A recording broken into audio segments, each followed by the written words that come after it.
La película comienza con un comunicado, aparentemente televisado, emitido por uno de los empleados de la MNU Multinacional Unida, del Departamento de Asuntos Alienígenas. En su intervención, el trabajador se presenta como mediador entre los humanos y los alienígenas. Posteriormente relata que una enorme nave ha permanecido inmóvil durante varios días sobre la ciudad de Johannesburgo. Este acontecimiento ha generado conmoción entre la población, que permanece desconcertada ante la naturaleza del fenómeno. Esto ocurrió en 1982. El jefe del departamento explica que las puertas de la nave permanecieron cerradas durante 3 meses, lo que los llevó a tomar la decisión de actuar por su cuenta. Para ello, enviaron un equipo encargado de abrir las puertas de la nave e investigar lo que estaba ocurriendo en su interior. Dentro de la nave descubrieron a miles de alienígenas en condiciones deplorables, desnutridos, enfermos, asustados y desorientados, sin comprender dónde se encontraban. Ante esta situación, el gobierno decidió intervenir para brindarles asistencia, estableciendo campamentos destinados a albergar a estas criaturas. La comunidad de Johannesburgo y sus alrededores se unió a la labor, contribuyendo con alimentos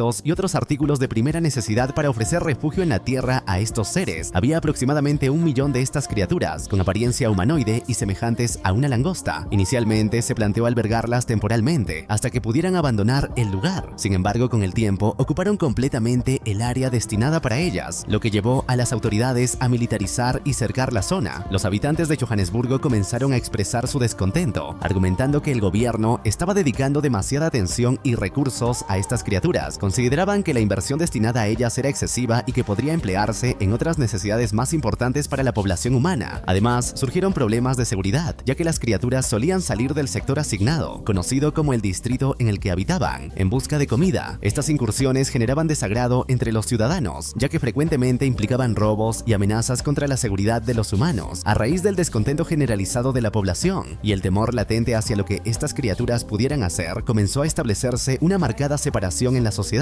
En numerosos lugares se restringió la presencia de los alienígenas y muchos servicios públicos también les fueron limitados. Se crearon servicios diferenciados, unos exclusivos para extraterrestres y otros para humanos, lo que evidenciaba una clara barrera. Esta división fue impulsada por los habitantes de Johannesburgo como un intento de controlar o mantener a raya a estos visitantes. El CEO de la MNU comenta que es necesario ser realistas y aceptar que, posiblemente, estas criaturas nunca abandonen la Tierra. Por ello, insta a los humanos a acostumbrarse a convivir con ellas y a buscar formas de hacerlo de manera más armoniosa. Además, se explica una de las principales teorías sobre por qué la nave permaneció inmóvil sobre la ciudad. Según esta especulación, una pieza de control crucial, el módulo de comando, se habría desprendido y perdido por completo, dejando la nave completamente inutilizada. Al revisar grabaciones del momento de su llegada, se observa cómo dicha pieza cae a tierra. Aunque se realizaron búsquedas durante meses para localizarla, todos los esfuerzos resultaron infructuosos. En la tercera noche desde la llegada de los alienígenas, la comunidad comenzó a oponerse firmemente a la idea de compartir su espacio con seres de otro mundo, lo que desencadenó revueltas y protestas en la ciudad. Ante esta situación y para controlar los actos delictivos atribuidos a las criaturas, a las que tanto la población como la MNU comenzaron a llamar langostas, se implementaron toques de queda militarizados en la ciudad. Estas medidas buscaban reducir la inseguridad y mantener el orden. Los alienígenas comenzaron a realizar actos vandálicos, como robar dinero humano, descarrilar trenes, incendiar vehículos y casas, entre otras acciones. Estas conductas, naturalmente, indignaron aún más a la comunidad, que con mayor insistencia exigía que las criaturas fueran retiradas de la ciudad. Los alienígenas comenzaron a entender el valor del dinero y los bienes materiales en la Tierra, lo que llevó a que no solo robaran comida, sino también objetos de valor, como zapatos de marca, billeteras, ropa, entre otros. Si los humanos se oponían a estos actos, corrían el riesgo de resultar heridos o incluso muertos, lo que incrementó considerablemente la inseguridad en la zona, convirtiéndose en un tema de gran preocupación para los sudafricanos. Ante esta situación, la población comenzó a alzar la voz y organizar marchas, exigiendo la evacuación del Distrito 9. Gracias a la creciente presión de la comunidad, el gobierno finalmente decidió recurrir a la Multinacional Unida, MNU, para proceder con la reubicación del Distrito 9 a lo que sería llamado Distrito 10. La MNU ya había identificado un lugar adecuado fuera de Johannesburgo, donde se podían establecer campamentos con las condiciones necesarias para albergar a estos seres que habían causado tanto caos y destrucción en la ciudad. Se decía que se les haría a las langostas firmar un comunicado en el que aceptarían ser desalojadas. Sin embargo, en realidad, todas estas formalidades formalidades legales eran completamente falsas. Esta operación estuvo a cargo del delegado encargado de la mediación entre los humanos y los alienígenas, un hombre llamado Wikus, también esposo de la hija del jefe de la MNU. Wikus designó como coencargado de la operación a un hombre llamado Fundiswa, quien debía reemplazarlo en caso de que algo le ocurriera durante la ejecución del protocolo. Se menciona que en esta ocasión no es el ejército el que está a cargo de la operación, sino únicamente las fuerzas de la MNU. Estas fuerzas se estaban preparando, practicando y ajustando un plan para llevar a cabo el desalojo de las langostas. También se menciona que las langostas no son completamente inteligentes y por lo tanto no comprenden muchos conceptos, entre ellos el de la propiedad privada. Por esta razón se plantea la necesidad de pedirles amablemente que se vayan de la tierra que pertenece a los humanos. Todo el evento estaba siendo televisado y documentado, ya que la mirada del mundo ahora se encontraba en Johannesburgo. Lograron entrar al Distrito 9 y el plan consistía en recorrer cabaña por cabaña pidiendo el consentimiento de las langostas para ser reubicadas. Sin embargo, no habían previsto que estas criaturas estuvieran armadas. En cuanto bajaron de los camiones, se desató un tiroteo inmediato. La operación continuó casa por casa, pero las langostas reaccionaron de manera agresiva hacia los agentes debido a la profunda aversión que sentían hacia ellos, ya que los humanos representaban una amenaza para su supervivencia. Las langostas, al parecer, se veían muy agresivas. Durante la operación, una de ellas estaba intentando comer parte del camión que había sido trazado por la fuerza, y al intentar ser retenida por uno de los agentes, la langosta la empujó con tal fuerza que, sin soltar su brazo, lo impulsó, provocando que éste se desprendiera de su cuerpo. El agente resultó gravemente herido. A pesar de la gran revuelta y el caos que se desataba, Wikus continuaba instando a los agentes a que no dispararan, ya que temía que la situación se convirtiera en una zona de guerra, algo que en ese momento era lo último que deseaban. Idearon una solución pacífica para controlar la situación. Los agentes utilizaron latas de comida para animales como estrategia de persuasión, con el objetivo de lograr que las langostas cooperaran un poco más. Las langostas, al comunicarse en su propio idioma, interactuaban con los agentes. Algunas mentían, afirmando que no habitaban en el lugar, pero al verse persuadidas por la promesa de recibir comida, comenzaron a cooperar. Finalmente, accedieron a firmar los documentos que les presentaban los agentes. La comida para mascotas resultaba ser una especie de droga para estos alienígenas, lo que provocaba que las comunidades pobres nigerianas que convivían con ellos comenzaran a venderla a precios exorbitantes. Para los alienígenas, este recurso se convirtió en algo muy preciado, lo que los llevó a cometer crímenes en su afán por obtenerla y comercializarla. Además, se presentaba la prostitución entre especies y la venta y compra ilícita de armas extraterrestres. En una de las cabañas encontraron cerca de 40 o 50 huevos, los cuales parecían estar siendo cuidadosamente incubados. Wikus explica que las langostas utilizan cadáveres de animales para nutrir sus huevos y permitir que estos eclosionen. Con esta información procede a desconectar algunos de los huevos, afirmando que al hacerlo quedarían inutilizados, lo que significaba que las crías dentro de ellos morirían. En este video se muestra a un equipo de control de natalidad, encargado de abordar el problema de la proliferación de las langostas. El equipo llegó y utilizando un lanzallamas, quemó la cabaña donde se encontraban los huevos. El sonido que se escuchaba era similar a la explosión de palomitas de maíz, mientras las llamas consumían la estructura. El equipo de control, visiblemente emocionado, explicó que finalmente estaban resolviendo el problema, evitando que la tasa de reproducción de las langostas aumentara. Además, comenzaron a decomisar las armas que las langostas tenían escondidas en sus cabañas, con el fin de prevenir cualquier tipo de accidente o enfrentamiento. Las armas encontradas estaban hechas con tecnología alienígena, lo que significaba que contenían ADN alienígena y por tanto interactuaban directamente con ellos. No funcionaban con los humanos. Se descubre que la MNU no brinda ayuda a la comunidad alienígena por razones humanitarias, sino que su principal objetivo es poseer y comprender el funcionamiento de sus armas. Como la mayor creadora de armas en el mundo, esta multinacional busca aprovechar la tecnología alienígena para sus propios fines. Un pequeño grupo de extraterrestres se encontraba hurgando en la basura, buscando piezas que habían caído de su nave para realizar experimentos. Lo que estaban haciendo que era extraer el fluido, es decir, el ADN de estas piezas, con el fin de crear un fluido reactivo que haría funcionar nuevamente su tecnología. El extraterrestre a cargo de los experimentos se sentía satisfecho al saber que, después de 20 años de arduo trabajo desde su llegada a la Tierra, finalmente estaban más cerca de llevar a cabo su plan. Sin embargo, al escuchar que los agentes se acercaban, rápidamente escondieron el fluido para evitar que fuera decomisado. Por parte de la gente nos enteramos de que uno de ellos es el jefe de la tribu de las langostas. El otro extraterrestre sale de la cabaña esperando que su amigo, quien había escondido el frasco, pudiera escurrirse y escapar sin ser detectado. Los oficiales lo detienen y comienzan a irrumpir en el lugar en busca de un cuarto oculto. Tras un meticuloso registro, lo encuentran y se sorprenden al descubrir el elaborado montaje que las langostas habían creado. Wikus comenta que parece un laboratorio de química. Al investigar a fondo la habitación, encuentran uno de los frascos donde previamente habían almacenado la solución. El líder de la operación señala que es extraño, ya que el frasco tiene símbolos alienígenas, pero no parece ser un arma. Sin embargo, embargo, desconfía y decide abrirlo. Por su mala suerte, el contenido del frasco, ya en mal estado, salpica en su cara. Con asco y desconfianza, pide que corten la grabación mientras se limpia. Solicita que editen luego el video y prosigue incautando el hallazgo. En la misma cabaña, el equipo también descubre todo un arsenal de armas alienígenas. Ante este hallazgo, Wikus llama inmediatamente a refuerzos para incautar las armas y arrestar al criminal. Sin embargo, la langosta se resiste con fuerza, intentando escapar. Mientras tanto, un helicóptero sobrevuela la zona y, en medio del caos, uno de los disparos alcanza a la langosta, hiriéndola en la espalda. Cuando los oficiales descienden, logran neutralizarla, ya que representaba una amenaza significativa. Desde la distancia, el jefe de las langostas observa con pesar e impotencia la caída de su compañero, incapaz de intervenir en la situación. Después de atender sus heridas, el hombre continúa con la operación.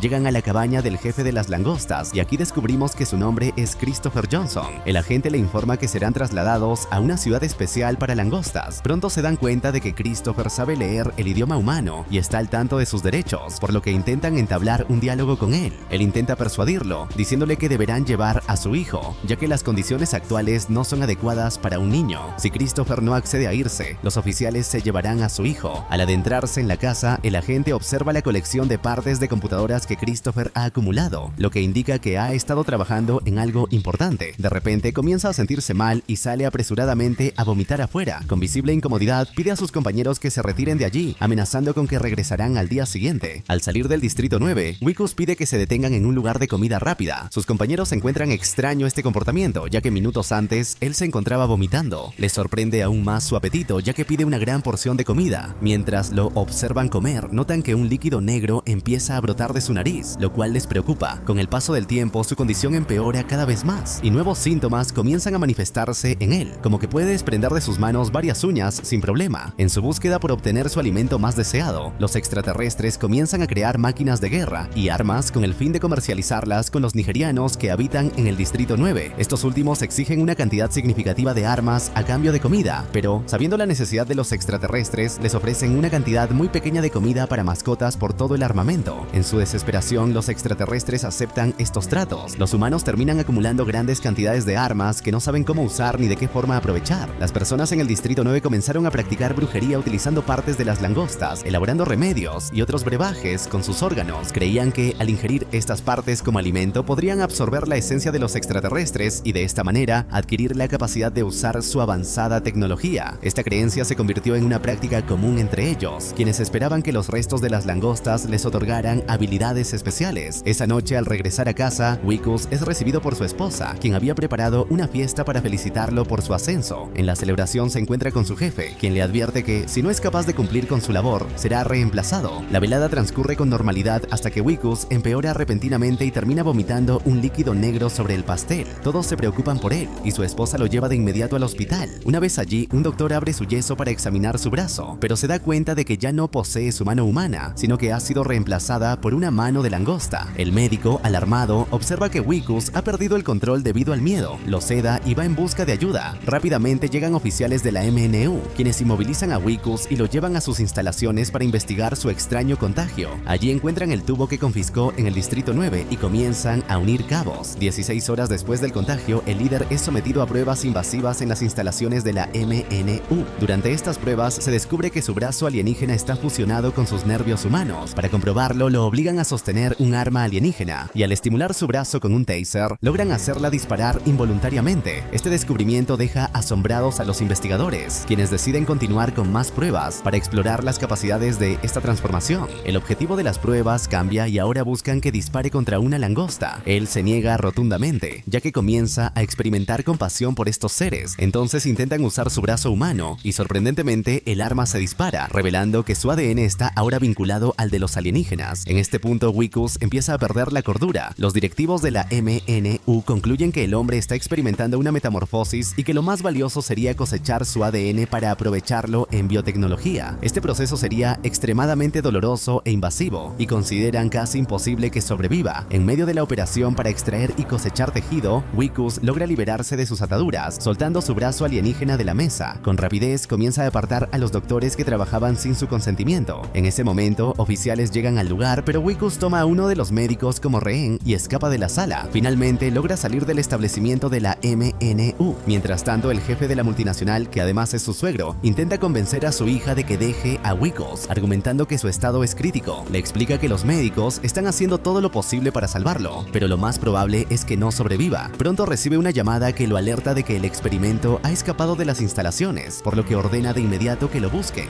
A la población en general se le emite una advertencia, alertando sobre la peligrosidad del fugitivo y pidiendo su colaboración para localizarlo. Mientras tanto, él sigue escapando y en su huida roba el celular a un transeúnte. Usando el dispositivo trata de llamar a su esposa, pero quien responde la llamada es su suegra. Desesperado, intenta ponerse en contacto con sus compañeros de trabajo, pero estos, ya informados de su estatus como fugitivo, se niegan a ayudarlo. Después de cambiarse de ropa, Wikus llega a un sitio de comida rápida para abastecerse. En ese momento, las noticias informan sobre su escape del centro médico. Los reportes advierten que es extremadamente peligroso debido a que su ADN está fusionado con el de una de las langostas, luego de haber tenido contacto con una de ellas. Además, se menciona que su condición es altamente contagiosa y piden a la población que se mantenga a al menos 20 metros de distancia de él. Para evitar estar bajo el ojo público y ser atrapado, Wikus no tiene más opción que ir a esconderse en el único lugar donde sabe que no lo buscarían, el Distrito 9. Apenas amanece, el hombre va en busca de comida. Al no ser una tarea sencilla, recurre a la comunidad que convive con los alienígenas. Observa que venden carne de cordero y oveja, pero no le apetecen. En cambio, pide una lata de comida para gato. Después de comer, se da cuenta de que sus dientes también están cayendo, lo que lo frustra al ver cómo su condición empeora rápidamente. A estas alturas ya han pasado más de 40 horas desde el contagio.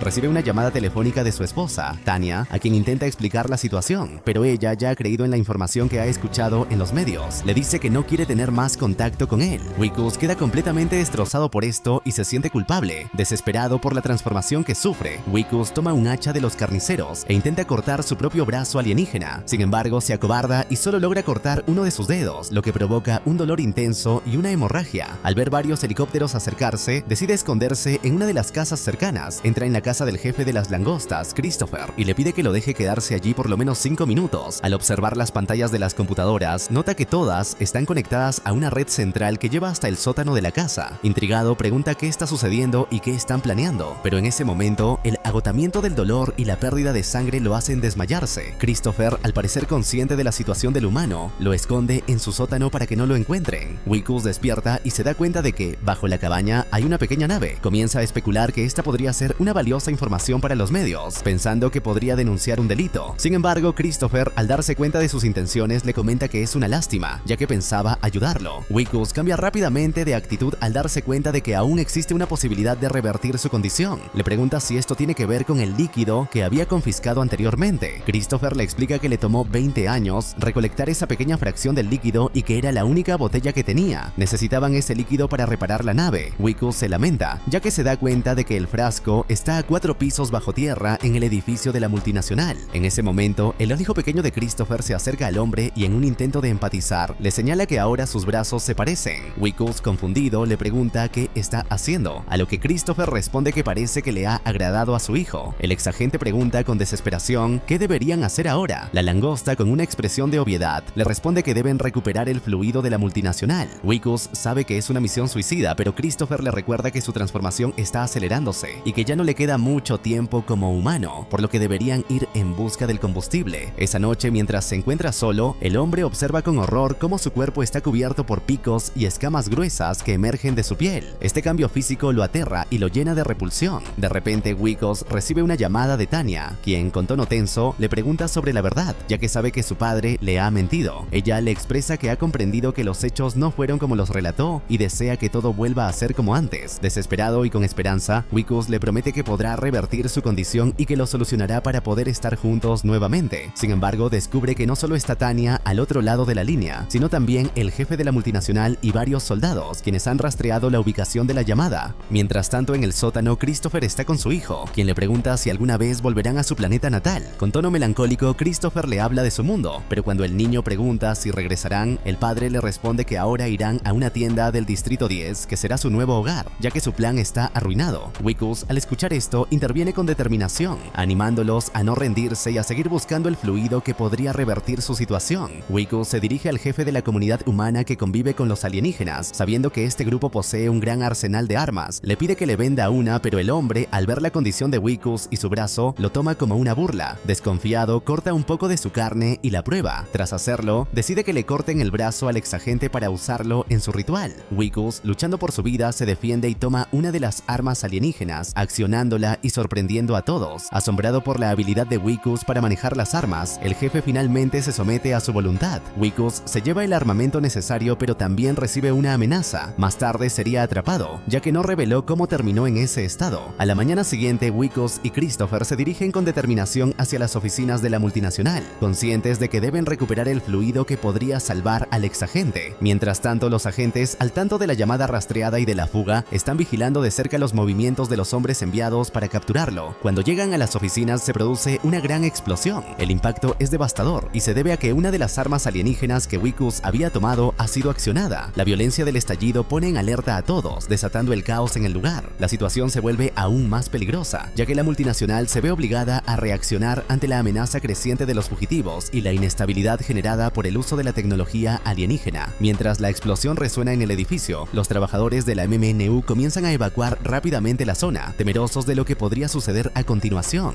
El caos se desata mientras los agentes intentan mantener el control, pero la situación se sale de sus manos. Wikus y Christopher, decididos a recuperar el fluido, se adentran en las instalaciones. Con la transformación de Wikus avanzando rápidamente, ya no es completamente humano, lo que le otorga una ventaja, pues puede interactuar con la tecnología alienígena sin obstáculos. A medida que avanzan, el peligro aumenta, ya que los agentes de la MNU, alertados por la explosión, cierran las salidas y buscan a los fugitivos. La tensión crece mientras ambos se infiltran en el edificio, conscientes de que el tiempo se agota y deben actuar con rapidez antes de ser capturados. Dentro, llegan al nivel 4, donde Wikus, gracias a su experiencia en la corporación, descifra rápidamente los códigos de seguridad y usa su huella dactilar para abrir puertas, facilitando el avance hacia los laboratorios. Finalmente, llegan al lugar donde Wikus había sido retenido como prisionero y comienzan la búsqueda del frasco. Mientras tanto, fuerzas militares y agentes de la MNU se despliegan en los niveles superiores, atacando a cualquiera que se cruce en su camino para detenerlos. Cuando encuentran el tubo que buscaban, Christopher se detiene al descubrir a su amigo tendido en una camilla, usado como sujeto de prueba. Impactado, no puede creer las atrocidades humanas, y el hombre le asegura que no sabía nada de eso hasta que lo trajeron allí. Finalmente son acorralados, pero logran usar una bomba para detonar el lugar y, aprovechando el caos, escapan en uno de los autos blindados y regresan a la cabaña de Christopher. La langosta le pide a su hijo que baje e inicie las coordenadas de la nave mientras se preparan antes de la llegada de las fuerzas. El hombre le pregunta cuánto tiempo tardará en regresarlo a la normalidad, a lo que la langosta le confiesa que será un proceso de 3 años. Esta información descoloca al hombre, quien se enfada al verse reducido a un experimento. Christopher explica que necesita el líquido para viajar rápidamente y buscar ayuda para su gente. Sin embargo, el hombre, enfurecido al enterarse de que el plan implica que permanezca en la Tierra durante 3 largos años, golpea brutalmente a Christopher en la cabeza, dejándolo inconsciente, y sin remordimiento le arrebata la sustancia. Luego se dirige a la nave y engaña al pequeño hijo de la langosta, diciéndole que su padre se quedará en tierra para resolver algunos asuntos, pero que volverán más tarde por él. El pequeño, confiando en las palabras del hombre, le indica los pasos necesarios para inicializar la nave y despegar. Aunque Wikus no comprende completamente el funcionamiento, intenta ponerla en marcha y elevarla de nuevo. Mientras tanto, los agentes que estaban hostigando al extraterrestre se ven obligados a abandonar la cabaña y huir. Inmediatamente ordenan disparar contra la nave, que ya estaba suspendida en el aire. Es alcanzada rápidamente por un misil, lo que provoca que se inestabilice y choque contra tierra. Todo el evento se transmitía en vivo, lo que permitió que la comunidad que convivía con las langostas también fuera testigo. Ante esto, su líder ordena capturar al exagente, recordando los asuntos pendientes con él. Varios hombres son enviados en camionetas e interceptan a la MNU, exigiendo bajo amenazas que entreguen al hombre. Tras una feroz batalla, logran capturarlo. Cuando están a punto de cortarle el brazo para realizar un ritual, los agentes de la MNU irrumpen y se lo llevan, desatando otra confrontación. Mientras tanto, el hijo de Christopher trabaja para reactivar la nave nodriza, y todos observan sorprendidos cuando la nave, inmóvil durante 20 años, comienza a mostrar actividad. Wikus, oculto para evitar ser capturado, descubre un traje alienígena entre las pertenencias de los maleantes y decide ponérselo. Mientras tanto, los agentes de la MNU presionan a Christopher para que revele quién está pilotando la nave nodriza y cuáles son sus intenciones. El hijo de Christopher activa un mecanismo en la nave nodriza, lo que provoca que la nave, que hasta ese momento permanecía enterrada, comience a levitar hacia ella. Esto permite que su padre pueda abordarla y escapar. Mientras tanto, Wikus, ya gravemente herido, utiliza sus últimas fuerzas para evitar que los militares persigan a Christopher, protegiendo su huida con valentía a pesar de su deterioro físico. El hombre, al darse cuenta de la situación, intenta alejarse de las fuerzas de la MNU, diciéndoles que ya tienen a la langosta y que no lo necesitan. Sin embargo, al ver que los agentes tienen la intención de matar a Christopher, siente pena por él y decide ayudarlo a escapar. A medida medida que la batalla avanza, el traje de Wikus sufre graves daños por los ataques de los militares. Usando las últimas fuerzas y capacidades del traje, el exagente ayuda a Christopher a llegar a la nave nodriza y escapar. Antes de separarse, la langosta promete regresar en 3 años para ayudarlo con su condición. Al ver lo sucedido, las langostas intervienen y destruyen al último mercenario que quedaba. Mientras tanto, en Johannesburgo y en el resto del mundo, surgen especulaciones sobre el escape de la nave nodriza y sus posibles repercusiones, con algunos temiendo una guerra y otros pensando que las langostas se han ido para siempre. Mucho tiempo después de aquellos eventos, las langostas fueron reubicadas en el sector 10, y esa fue la última vez que se tuvo noticias de Wikus. Su paradero permaneció en el misterio. Uno de sus excompañeros de trabajo, decidido a exponer la verdad, reveló las grabaciones y pruebas de las actividades ilegales realizadas dentro de las instalaciones de la MNU. Como resultado, el sector 9 fue demolido. Actualmente, el sector 10 alberga a 2.5 millones de langostas y la cifra continúa creciendo. Wikus, completamente transformado en una langosta, no ha olvidado a su amada Tanya. A pesar de su nueva forma, sigue enviándole detalles desde su anonimato, manteniendo vivo el recuerdo de su amor. Así finaliza esta película.